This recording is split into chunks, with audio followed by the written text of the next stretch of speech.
Kazoo, Switcheroo, anyone but me.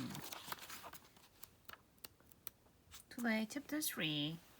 For the rest of the day, everywhere Kathy looked, someone was laughing at her.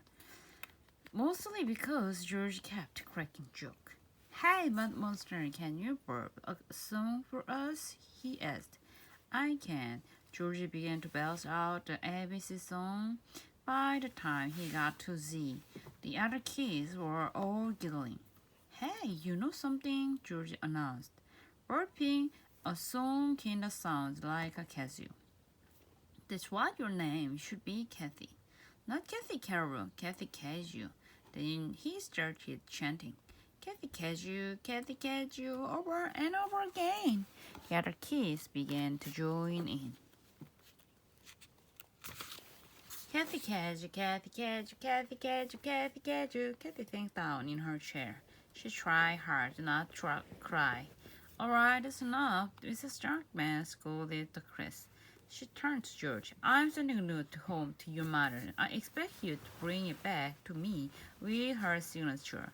George shrugged as if he did care.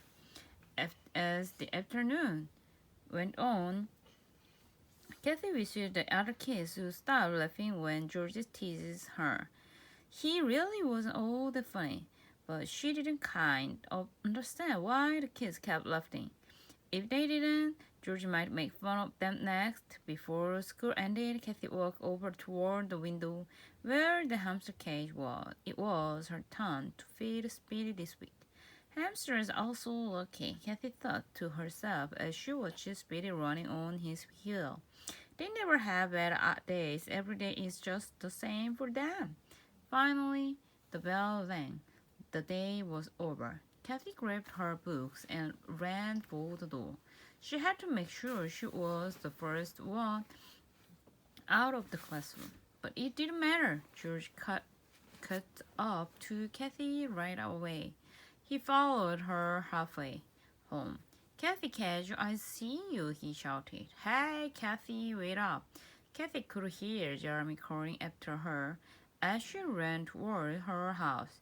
She knew he just wanted to make her feel better. But Kathy didn't stop. She didn't want to hang out with Jeremy. She just wanted to get home, go upstairs to her room, and shut the door. Even that wasn't easy to do. When Kathy got home, her mother was sitting on the front steps waiting for her. Hi, Kat, her mother greeted her with her special nickname. I made some yummy chocolate chip cookies, want some? I'm not hungry right now, Kathy mumbled. She raced past her and opened the screen door. I gotta get homework done. As Kathy entered her room, she found her brown and white cocker spaniel Pepper lying on her bed. Pepper picked up his head and looked at Kathy. He reached out his long pink tongue and gave her a big kiss. Kathy held her dog tightly. Thanks, Pepper, she whispered quietly into his brown fluffy ear. At least someone is making fun of me today. Pepper looked up at her and smiled. Jeremy was always telling Kathy that dogs can't really smile, but Kathy was sure that Pepper could. Pepper's just a really special dog. She would tell Jeremy when he argued with her. He's even smarter than Pepper now as Pepper raised his head in her lap.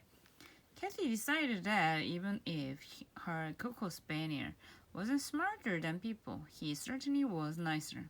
That night at dinner, Kathy picked at her spaghetti. She rolled the long noodle around on her fork.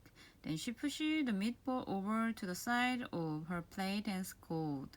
3 weeks ago, Kathy had told her mother that she was a vegetarian. Her mother kept giving her meat anyway. Well, Kathy was just not going to eat the meatball, that's all. You would believe the day I had at office, Kathy's father announced as he took a bite of his meatball. We have this new guy and he was working on the computer when usually Kathy hated it when her father took up the whole dinner talking about his accounting firm. But tonight she was happy to sit quietly and let him talk. It was better than having to explain why she was so miserable. Unfortunately, her dad's story finally came to an end. Immediately, Kathy's mother changed the subject. So, Kat, what's new with you? She asked. Kathy shrugged. Nothing. Really? Her mother asked. Well, you sure had a lot of homework. I haven't seen you since you got home. Kathy nodded slowly.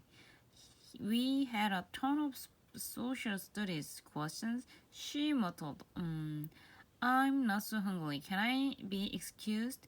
Kathy watched as her parents gave each other their nervous looks. They knew something was wrong. They just weren't sure what to do about it. Finally, her mother said, Sure, Kat, go ahead and clear the table.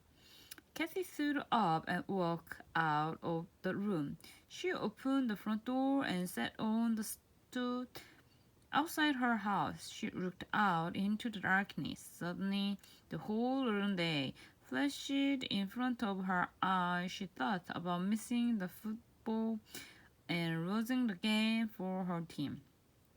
She thought about her new jeans in the hamper, all caked with mud. She thought about the belch she'd let out during math. Worst of all, she thought about what George was going to do her tomorrow.